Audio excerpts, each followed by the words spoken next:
Okay, in this tutorial, we're going to just play around and show you some basic functions of the program Audacity. Audacity is a audio editor. Uh, you can make tracks, audio tracks. You can put songs, and it's free. So the first thing you can do is go to your browser, and you can go to audacity.sourceforge.net. So it's AUDACITY dot source forge FORGE.net /download. That's where you get the Audacity, or you can just Google it, but make sure this is what the page looks like. Gives you three choices. You can go Audacity for Windows, Audacity for Macs, or another one for Linux. Once you download that, come back to this page, and where it says download, go to where it says plugin and libraries, and you can click on that. Scroll to the bottom. Under the heading libraries, you're going to see something that says the lame MP3 encoding. And then at the end, you're going to see a link for lame FAQ. Hit that. And then it'll give you instructions on how to download that. That little program, that little file will allow you to open, export, import MP3 files. If not, you'll be basically constrained to like what they call AUD files, I believe. So I got Audacity already. Open it up.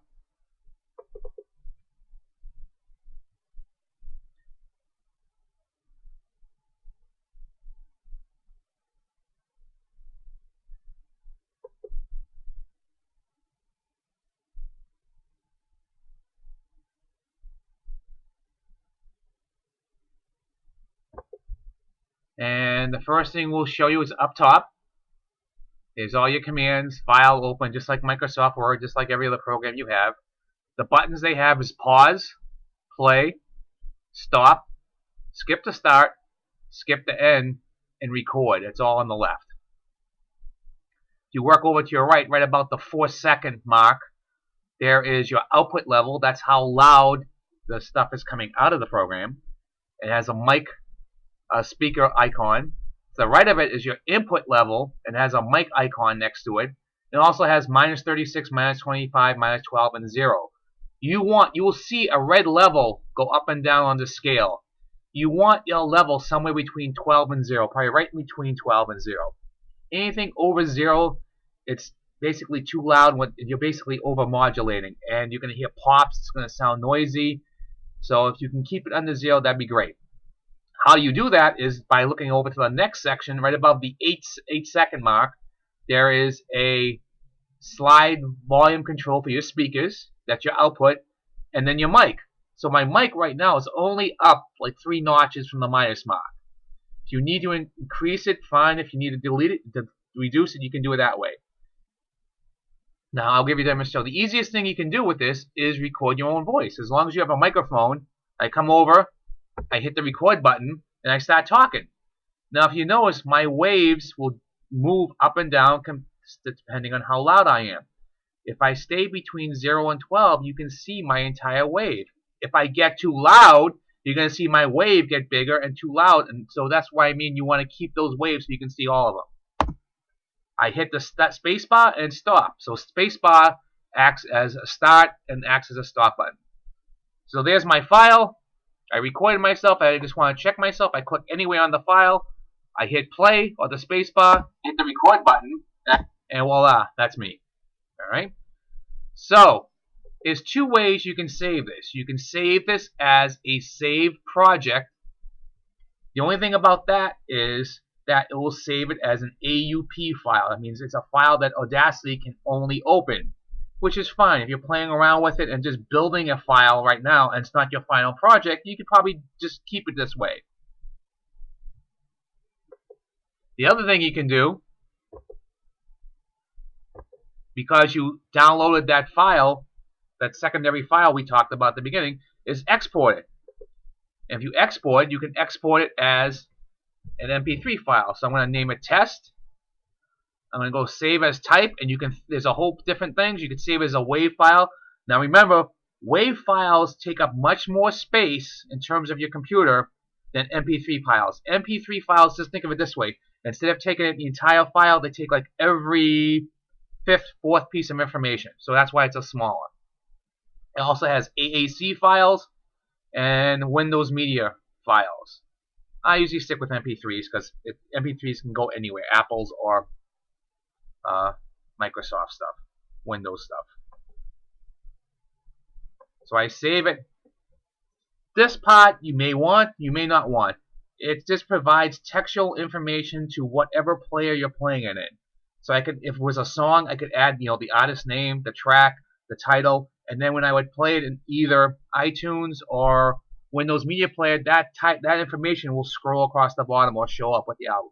Since I don't care at this point, I'll just skip that. And my file is saved. At this point, if you did not download that secondary file we were talking about, it would come up and we're looking for it. It will be like lame underscore, I'm looking for lame underscore ENC. But to the right of it, it says download. And if you click that button and say download, it will take you to that download page, and then you can download the file, and you'll be all set to go. So that's the easiest part. There's one. Let's say I want to add another file. So I have one. Say if I have one done already. Like say you guys already have a WAV file, MP3 file on a voice recorder or whatever device you got. I can go open.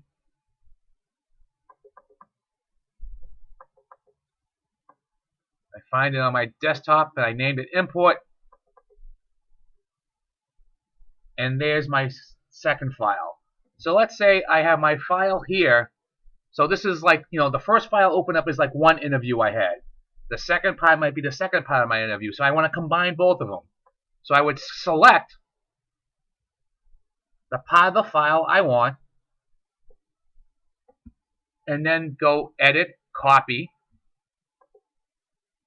or just Control C. And that copies that waveform. Go back to my original one and say I want to put that part right at the end of it. I click at the end of this file and I paste it. So now I hit record and there I am right there. I have an entire file. So now my new file, instead of lasting 25 seconds, now lasts 38 seconds and it's both combined. Things you can do here. See all these spaces in here? That's just dead air. That means there's nothing going on. You can actually select that and then hit the delete button and you can take out those dead pauses. So if you want to make things sound tighter, closer together, you can delete stuff like that. Delete the dead air. The other thing you can do is also, let's say right here, let's say I was talking way too fast and I don't have enough, I didn't give myself enough room to have like a pause. You can go up to generate and you can say silence. And you can add how many seconds you want. So right here, I'm going to add 3 seconds. So right there, I added 3 seconds of silence. If I don't like it, I hit delete, and I do it again. Now remember, as you're going along, if you save it as a project, it's only going to save as an Audacity file. But so I'm going to go back to export again as I go along. And because it's combined, I'm going to call it my final. I'm going to skip all this fun stuff. Now I'm going to try one more thing. I got my voice. Let's say I got a track of music I want to throw with it. So I want to go, let's see what happens. Import, audio. And I want to go to my removable disk and see if I can bring up a song I want.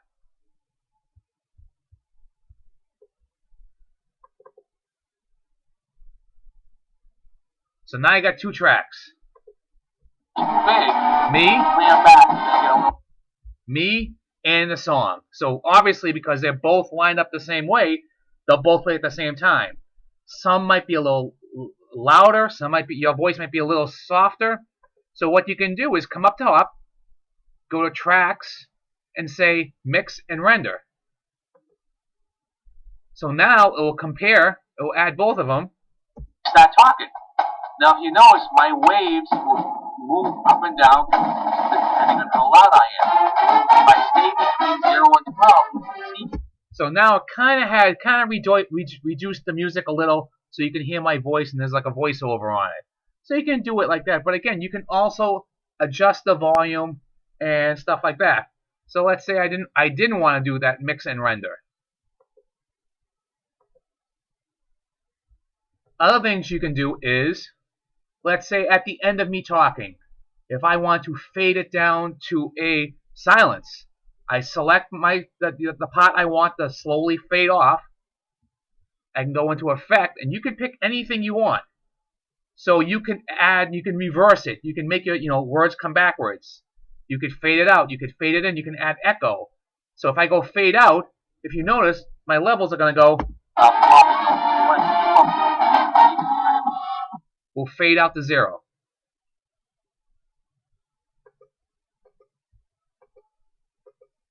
I think that was a bad example. Let's try this. Selection, effect, fade out. Keep them so you can see the entire wave. That's my fade out. You notice it goes away. And anything you can do, you can just go back and say undo if you don't want to do it. Let's say echo. Let's not.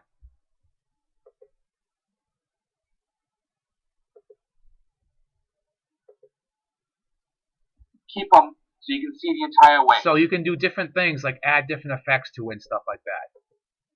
But that's how you basically, and the thing about adding files, you can copy any segment I have and you can insert it anywhere in this file. So if I have a certain piece of file, I can click right there and throw it right there. So now my first file is divided in half, my second file is inserted in the middle.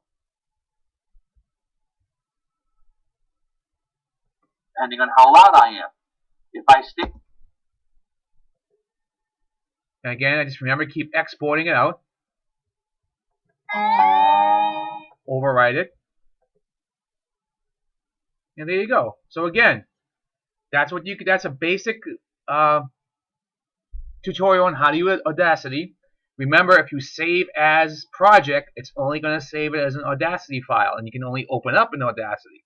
If you export it, you can save it as other music files or audio files, and you can just keep exporting it over or top of each other and renaming it. So I hope that helps, and good luck.